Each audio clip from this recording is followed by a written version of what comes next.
तो डॉक्टर क्या कहता है कि भाई साहब ऐसा करो, बच्चे का टेस्ट करा लो, बॉडी चेकअप करा लो, ब्लड टेस्ट करा लो, एक्सरे करा लो, उसके बाद ट्रीटमेंट शुरू करेंगे। नमस्कार दोस्तों, मैं हूं अक्षय और आप देख रहे हैं नेशनल संवाद। आज मैं लखनऊ में मौजूद हूं और लखनऊ के इको गार्डन में मैं खड़ा हूं यहाँ पर, और हमारे साथ बातचीत करने के लिए मंडल आर्मी के राष्ट्रीय प्रवक्ता और मंडल आर्मी के राष्ट्रीय अध्यक्ष जी मौजूद हैं। आइए जानते हैं, कई वर्षों से लगातार पिछड़ों को हक अधिकार दिलाने के लिए, बहुजनों को हक अधिकार दिलाने के लिए संघर्षरत हैं और गांव-गांव में जाकर मंडल यात्रा के माध्यम से मंडल कमीशन की सिफारिशों को बता रहे हैं। आइए हम जानते हैं किस उद्देश्य से मंडल यात्रा चल रही है, कब तक चलेगी। सबसे पहले स्वागत है सर आपका। ये आपके चैनल का बहुत बहुत धन्यवाद, बहुत बहुत स्वागत जी। और ये जो मंडल यात्रा है, ये कार्यक्रम हम डोर टू डोर गांव में गली गली ले जाने की कोशिश कर रहे हैं, और हम चाहते हैं कि इस देश में केंद्रीय स्तर पर जाति जनगणना हो।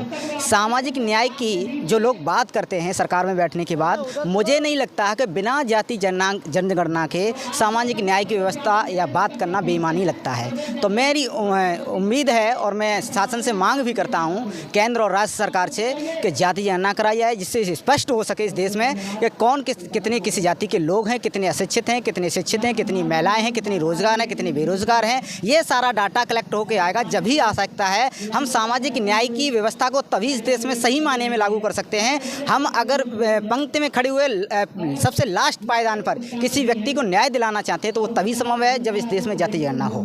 चलिए, हमारे साथ मंडल आर्मी के राष्ट्रीय अध्यक्ष और संस्थापक अनिरुद्ध सिंह विद्रोही हैं। सबसे पहले आपसे मेरा सवाल है सर कि ये मंडल यात्रा कितने दिनों से चल रही है और क्यों चल रही है, इसका उद्देश्य क्या है? धन्यवाद अक्षय जी, और आपके जो चैनल के व्यूअर्स हैं उनको मेरा जय भीम, जय मंडल। अक्षय, ये मंडल यात्रा पिछले 13 महीनों से जारी है, 14वां महीना चल रहा है। ये हमारी तीसरी यात्रा है, इससे पहले भी हम किए हैं, लेकिन हम बात मंडल यात्रा पर ही करेंगे। 13 महीनों से हमने बिहार मधेपुरा से 25 अगस्त 2022 को इसकी शुरुआत की थी। बिहार, मध्य प्रदेश, राजस्थान के बाद में हम 26 मई से नेताजी की समाधि से उत्तर प्रदेश में कार्यक्रम चला रहे हैं, और 17 फरवरी 2024 तक की यात्रा चलेगी। उसके बाद स्थायी आंदोलन होगा। हमारी मुख्य मांग है जातिवार जनगणना करवाओ, जनसंख्या के अनुपात में भागीदारी का बंटवारा करो, और मंडल कमीशन को संपूर्ण रूप से लागू करो। कितने गाँव में अभी तक आप पहुँचे हैं? समाज का क्या रवैया है? समर्थन मिल रहा है, सहयोग मिल रहा है समाज से? अगर हम गाँव की बात करें तो तकरीबन 3000 से ऊपर गांव हमने कवर किए होंगे, और अनुमानित आप सोचिएगा करीब 100 से अधिक ज़िलों में हम जा चुके हैं, इन 4 प्रदेशों में। समाज में अभी चेतना का स्तर कहीं कम कहीं ज़्यादा है। समाज में सपोर्ट मिल रहा है, लोग बातों को समझ रहे हैं, कहाँ अन्याय, कैसे अन्याय हो रहा है इसको समझ रहे हैं, आगे आएंगे। निश्चित तौर पर वो समय जल्द आएगा जब बहुजन समाज जो है इन फाशीवादी ताकतों के गिरबान पर हाथ डाल करके अपना अधिकार छीन लेगा। हमें भरोसा है इसका। जातीय जनगणना क्यों चाहते हैं? क्या जातीय जनगणना हो जाने भर से सामाजिक न्याय स्थापित हो जाएगा? देखिए, जाति जनगणना हो जाने भर से सामाजिक न्याय स्थापित नहीं होगा। या जातिवाद बढ़ जाएगा? देखिए, जातिवाद बढ़ जाएगा, ये एक ऐसा मतलब बचकाना जोक है जो मतलब इतना भद्दा है कि इस पर हंसी भी नहीं आती है। जानते हैं क्यों? ऑलरेडी भारत एक जाति प्रधान देश है। आप सोचिएगा, जब अनिरुद्ध सिंह विद्रोही अपने माँ के गर्भ में आया था, उस समय ये तय हो गया था कि जब ये पैदा होगा तो इसकी जाति क्या होगी, सरनेम क्या होगा, इसकी शादी कहाँ होगी, ये किन लोगों से यारी दोस्ती रखेगा, कहाँ बैठेगा, कहाँ ये खाना खा सकता है, कहाँ नहीं खा सकता है। सारे कार्यक्रम जाति के आधार पर होते हैं। देश ऑलरेडी जाति प्रधान देश है, इससे कोई जातिवाद नहीं फैलेगा। जहाँ तक सवाल जाति जनगणना से सामाजिक न्याय होने का है, देखिए देश जो है गंभीर जातिवाद की बीमारी में जकड़ा हुआ है, और ये समाज बीमार हो चुका है। इसके ट्रीटमेंट की ज़रूरत है। आपको पता है होता क्या है कि जब कोई बच्चा आमतौर पे बीमार हो जाता है, उसको 2-4 दिन आप डॉक्टर के पास ले जाते हैं, वो मेडिसिन देता है, ट्रीटमेंट करता है। जब वो ठीक नहीं होता तो डॉक्टर क्या कहता है कि भाई साहब ऐसा करो, बच्चे का टेस्ट करा लो, बॉडी चेकअप करा लो, ब्लड टेस्ट करा लो, एक्सरे करा लो, उसके बाद ट्रीटमेंट शुरू करेंगे।